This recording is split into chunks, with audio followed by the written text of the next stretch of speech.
अना की खातिर पूरे शहर के अमन को दांव पे लगा दिया और लॉ एनफोर्समेंट एजेंसीज के ऑफिसर्स पर ताबड़तोड़ हमले किए और उनको जख्मी करके अस्पताल पहुंचवाया। इस वक्त जो सूरत हाल है वो ऐसी है कि जैसे किसी हाईजैकर ने, किसी अगवाकार ने लोगों को यरगमाल बना के रखा हो और कोई पूछने वाला नहीं है कि आपके अरेस्ट वारंट हैं, करप्शन के केस में हैं, तो आप ये जो लोगों को पुरतशद्दद कार्रवाइयों की तरगीब दे रहे हैं, उनको तशद्दुद पे उकसा रहे हैं, ये आपका कॉज क्या है? यानी हर तहरीक का एक मकसद होता है, हर तहरीक के कुछ मुहर्रिकात होते हैं। इस ज़मान पार्क के मामले का इनका मकसद क्या है और इसके पीछे इनका कॉज क्या है, ये कोई पाकिस्तान में आपको नहीं बता सकेगा। एक शख्स पे ये केस है कि उसने बैरून मुल्क से मिलने वाले तोहफे, तहाइफ, हीरे जवाहरात, घड़ियाँ, जेवरात और दोस्त ममालिक की तरफ से दिए गए दीगर तहाइफ वो ब्लैक मार्केट में बेचे और ब्लैक मार्केट में बेचने के बाद जो पैसे कमाए वो ज़ाती अखराजात के लिए इस्तेमाल किया। देखिए, ये चोरियां 4-5 किस्म की हैं कि पहले आप एक तोहफे को तोशा खाना में जमा नहीं कराते, जो कि कानूनन आप पे फ़र्ज़ है कि आपको कोई भी तोहफा मिलेगा वो आपने तोशा खाना में उसको जमा कराना है। जमा कराने के बाद उसकी वैल्यू लगती है, उसकी वैल्यूएशन होती है। आपने उसकी कम कीमत या कम वैल्यू लगवाई। कम वैल्यू लगवाने के बाद आपने उस कम वैल्यू का 20% सरकारी खजाने में जमा कराया और उसके बाद जब ब्लैक मार्केट में बेचा, जो ब्लैक मार्केट में बेचने के बाद करोड़ों रुपए आपको हासिल हुए, वो करोड़ों रुपए आपने अपनी ज़ाती अखराजात के लिए इस्तेमाल किए, क्योंकि मनी लॉन्ड्रिंग का अब नया तरीक़ेकार आ चुका, जिसके अंदर फरा गोगी साहिबा बैरून मुल्क जाती थी, महंगी घड़ी, महंगी अंगूठी, महंगा नेकलेस, महंगा ब्रेसलेट पहन के, क्योंकि किसी भी एयरपोर्ट पे जेवरात पहनने पे, घड़ी पहनने पे, अंगूठी पहनने पे कानूनी तौर पे कोई ममानियत नहीं है और किसी कस्टम्स वाले को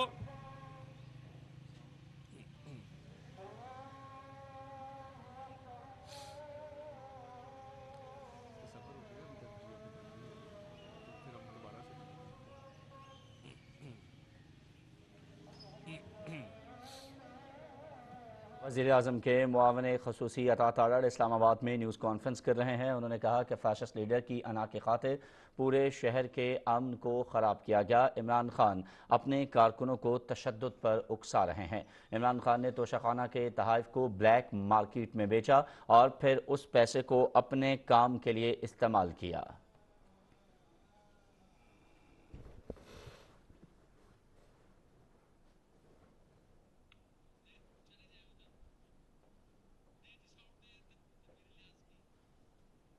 इस आइन के साथ कुछ ऐसी तरमीम भी हुई जो गैर जरूरी थी। मैं ये समझता हूं कि मुल्क की सलामती के हवाले से एक बात यहाँ पे मुराद अली शाह साहब ने कही, वो शायद पूरी न कर सके, लेकिन मैं आपको खुदा को गवाह बना के कहता हूँ, मैं कई महफिलों के अंदर ये कहता हूँ कि इसमें मुल्क में सुप्रीम कौन है, किसने फैसला करना है, किसकी तरफ लोग देखेंगे। आप मुझे ये बताइए कि आप सबसे बड़ी तनख्वाह लें, आप सबसे बड़ी पेंशन लें, इसलिए आप बड़े हैं। इस पार्लियामेंट का क्या काम है? ये पार्लियामेंट कौन जाएगी? आज भी हमारी कौमी सियासत के यहाँ जो पोलराइजेशन हो रही है, मैं बीइंग अ कश्मीरी इसलिए खुल के बात करता हूँ, कि एलओसी के उस पार जो हमारी माएँ और बहनें जो उस दरिंदा फौज को फेस करती हैं, जो ये कहते हैं कि हम पाकिस्तानी हैं, पाकिस्तान हमारा, वो किसकी तरफ मुड़ के देखें, वो किसकी तरफ देखेंगे, कौन उनके लिए बात करेगा, कौन उनके लिए खड़ा होगा। आज अगर इस पार्लियामेंट के अंदर रात को 12 बजे सेशन बुलाया जाता है, टीवी के ऊपर टिकर चलता है, मुझे ये बताइए इस सेनेट में कि इसके ऊपर कौन डिस्कस करेगा कि जज की स्टेटमेंट नहीं लगनी चाहिए टीवी पे, उसका टिकर नहीं चलना चाहिए, उसकी सुपर लीड नहीं लगनी चाहिए। जब सुपर लीड लगेगी, जज को उसका जानने वाला कहेगा भांजा भतीजा तुम्हें पट्टी चल रही है, तुम्हें पट्टी चल रही है, वो पट्टियां लगवाने के लिए बैठा हुआ है। क्यों वहां बैठा हुआ है? जब आप पट्टी महंगे दामों बेचा, और चौथा जुर्म तब किया जब ब्लैक मार्केट में बेचने के एवज जो आपको करोड़ों रुपए हासिल हुए वो आपने जाती अखराजात उसे किए, ना तो एफबीआर में उसको डिक्लेयर किया, ना इलेक्शन कमीशन ऑफ पाकिस्तान में डिक्लेयर किया। अब उस केस में आप नाअहल हुए, आप पर फर्द जुर्म आयद होनी है, अदालत आपको बुलाती है, आप अदालत में पेश नहीं होते। अब अदालतें जब ट्रायल चलाती हैं तो कोई बंदा बेगुनाह हो तो वो कहता है कि इस केस को जल्दी ख़त्म किया जाए ताकि मैं क्लीन चिट लूँ, मैं बेगुनाह हूँ और मैं इस अदालत के प्रोसेस से बाहर निकलूँ। जो गुनहगार होता है वो तारीख पे तारीख लेता है, और जो आदी मुजरिम होता है वो तारीखों पे बदमाशी करता है, जिस तरह इमरान अहमद न्याजी कर रहा है। ये एक पेशी पे नहीं आए, इस्लामाबाद हाई कोर्ट गए तो इस्लामाबाद हाई कोर्ट ने कहा कि आप 13 तारीख को पेश होंगे। ये इस्लामाबाद हाई कोर्ट के हुक्म के बावजूद 13 तारीख को पेश नहीं हुए। 13 तारीख के बाद 18 की डेट है। अब 2 दफा वो जज साहब इनके अरेस्ट वारंट निकाल चुके हैं।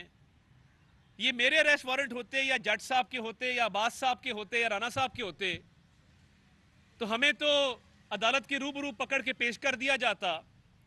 ये अनोखा लाडला है, अनोखा मुजरिम है जो अरेस्ट वारंट्स को हवा में उड़ा देता है, उसकी कानूनी हैसियत को कबूल नहीं करता और अदालत में हाजिरी से भी माफ़ी चाहता है और केस में भी बरी होना चाहता है। आज जब आपने इतने जराइम किए हों और इन जराइम की ना ख़त्म होने वाली फहरिस्त हो तो फिर ये कैसे मुमकिन है कि आपको अरेस्ट वारंट ना दिए जाएं या आपको अरेस्ट करके अदालत में पेश ना किया जाए। ये इंतहाई अफसोसनाक है कि इस्लामाबाद पुलिस को जज साहब की तरफ से हुक्म मिलता है कि आप ये अरेस्ट वारंट हैं, इनकी आप तामील करवाएं, और पंजाब पुलिस और इंतज़ामिया उनके साथ जाती है और जाके उन अरेस्ट वारंट्स की तामील करवाने की कोशिश करती है। और आप क्या करते हैं? आप मुसल्लह जत्थों के साथ हमलावर हो जाते हैं और ना सिर्फ कानून नाफिज करने वाले इदारों के अफसरान पे हमला करते हैं, सिपाह पे हमला करते हैं। अब किस तरह के वहाँ पे हथियार इस्तेमाल हो रहे हैं? उनके पास पेट्रोल बम हैं, उनके पास गुलेले हैं, उनके पास ईंटें हैं, पत्थर हैं, जिससे वो कानून नाफिज करने वाले इदारों के अफसरान और उनकी सिपाह पर हमला आवर हैं। ये सारा ड्रामा इसलिए किया जा रहा है कि एक शख्स जिसका नाम इमरान अहमद न्याजी है वो गिरफ्तारी से खौफजदा है, वो गिरफ्तारी से डरता है, वो चाहता है कि इस मुल्क में जगह जगह आग लग जाए मगर मुझे गिरफ्तारी ना देनी पड़े। ये जो हमले किए हैं इसमें गिलगित बल्तिस्तान से आई पुलिस और गिलगित बल्तिस्तान से आए पुलिस के एक अफसर का भी किरदार है। वफाकी हुकूमत ने वफाक को तहफ़्फ़ुज़ देने के लिए और इस मुल्क को मज़ीद नुकसान से बचाने के लिए आईजी गिलगित बल्तिस्तान का तबादला कर दिया है और एक नए अफसर को आईजी गिलगित बल्तिस्तान तैनात कर दिया गया है, क्योंकि एक कानूनी वारंट की तामील के लिए, एक कानूनी वारंट को मुल्जिम तक पहुंचाने के लिए और उसकी गिरफ्तारी करके उसको अदालत में पेश करने के लिए जब कानून नाफिज करने वाले इदारों के अफसरान वहां पहुंचे तो गिलगित बल्तिस्तान की पुलिस ने उन पर बंदूकें सीधी कर लीं। वफाकी हुकूमत की तरफ से इस्लामाबाद पुलिस के जो जवान अफसरान इस नोटिस की तामील के लिए गए, इस वारंट की तामील के लिए गए, किसी के पास किसी किस्म का ना असला मौजूद था, ना किसी किस्म का उनके पास कोई और मवाद मौजूद था। वो सिर्फ एंटी राइट गियर के साथ गए थे। मगर ये मुल्जिम जो अदालतों से राह फरार इख्तियार करना चाहता है और अपने लिए खसूसी रियायत चाहता है, उसने इस पूरे मुल्क का निज़ाम आज दाव पे लगा दिया है। और आज के बाद कोई दहशतगर्द, कोई डाकू, कोई चोर, कोई बड़ा मुजरिम वो किसी अरेस्ट वारंट को नहीं मानेगा। वो भी यही करेगा जो इमरान अहमद न्याजी ने किया है कि 150 बंदे इकट्ठे करके उनको असले से लेस करके कानून नाफिज करने वाले इदारों पर हमला कर दें। अब ये जो ऑडियो कॉल्स आई हैं, आपने देखा यास्मीन राशिद साहिबा की एक कॉल आई है ब्रिगेडियर एजाज शाह जो MNA होते थे, वजीर होते थे, उनके साथ कि तमाम MPs को कई लोगों को लेके पहुंचे। फिर दूसरी कॉल में जो सदर आरिफ अलवी के साथ उनकी कॉल है, उसमें वो खून खराबे का जिक्र कर रही हैं। इसका मतलब ये है कि इनकी ख्वाहिश है कि खून खराबा हो और मामला किसी और तरफ जाए, पाकिस्तान खुदा न खास्ता मजीद गैर मुस्तहकम हो और इस मुल्क की सालमियत को नुकसान पहुंचे, वफाक की इकाइयों को नुकसान पहुंचे। ये ऑडियोज आने के बाद ये बात बिल्कुल रोज़े रोशन की तरह यहाँ है कि इनका खून खराबे का इरादा था। ये एक मुजरिम को पनाह देने के लिए चंद अफराद पर मुश्तबिल मुसल्लह जत्थों ने जमान पार्क को नो गो एरिया बना दिया है। अदालत में तो पेश होना पड़ेगा, जवाब भी देना होगा, और इसीलिए कानून नाफिज करने वाले इदारों ने कोई वेपन कैरी नहीं किया, किसी किस्म के असले से वो लेस नहीं थे, क्योंकि ये उनको रिपोर्ट्स थी कि इमरान न्याजी साहब अपनी अना की खातिर और सिर्फ एक गिरफ्तारी से, हवालात से बचने की खातिर वो खून खराबा करना चाहता है।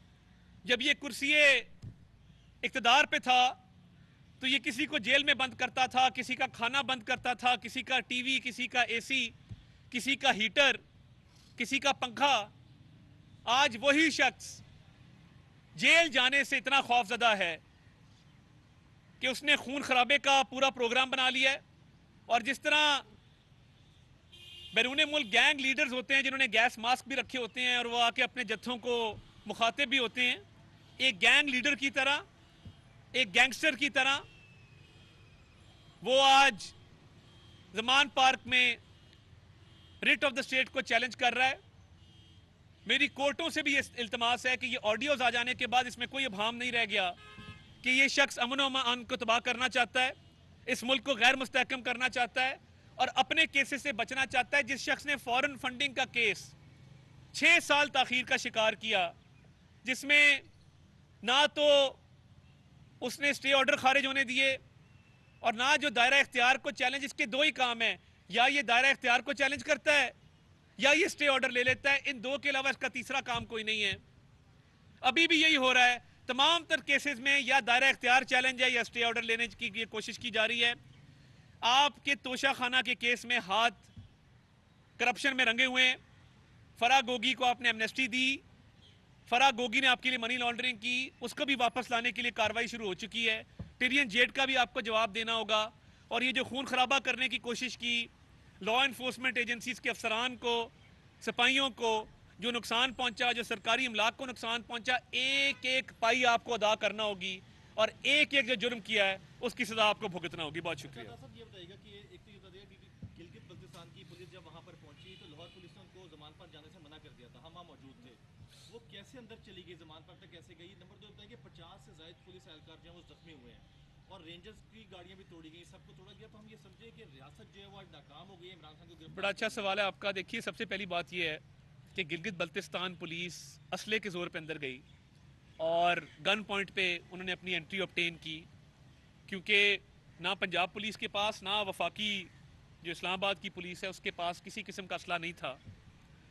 तो वो असले के जोर पे अंदर गए और आपने देखा बाईजी को तब्दील कर दिया गया इसी वजह से कि उन्होंने एक कार्य सरकार में मुदाखलत को ना रोक सके और उनके अंडर कमांड जो फोर्स थी उसने वहाँ पे असला जो है वो डिस्प्ले भी किया और बंदूकें सीधी कर ली बाकी सूबों की पुलिस के खिलाफ।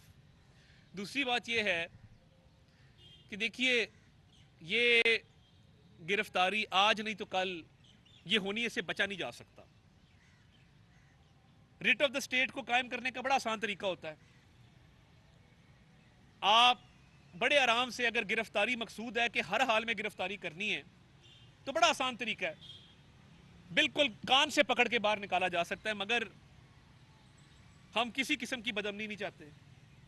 जो तहरीक इंसाफ के कारकुन हैं, पाकिस्तानी शहरी हैं, हमारे भाई बहन हैं, जैसे भी हैं, अगर वहां पे किसी किस्म का बदअमनी होती है, खून खराबा होता है, ये तो चाहते हैं, तो इसलिए स्टेट की तरफ से हमेशा रिस्ट्रेंट शो की जाती है, हमेशा तहम्मुल का मुजाहरा किया जाता है कि जो भी जज की ऑर्डर है, जो भी कानून की मंशा है, उसके अमल दरामद में जानी और माली नुकसान ना हो।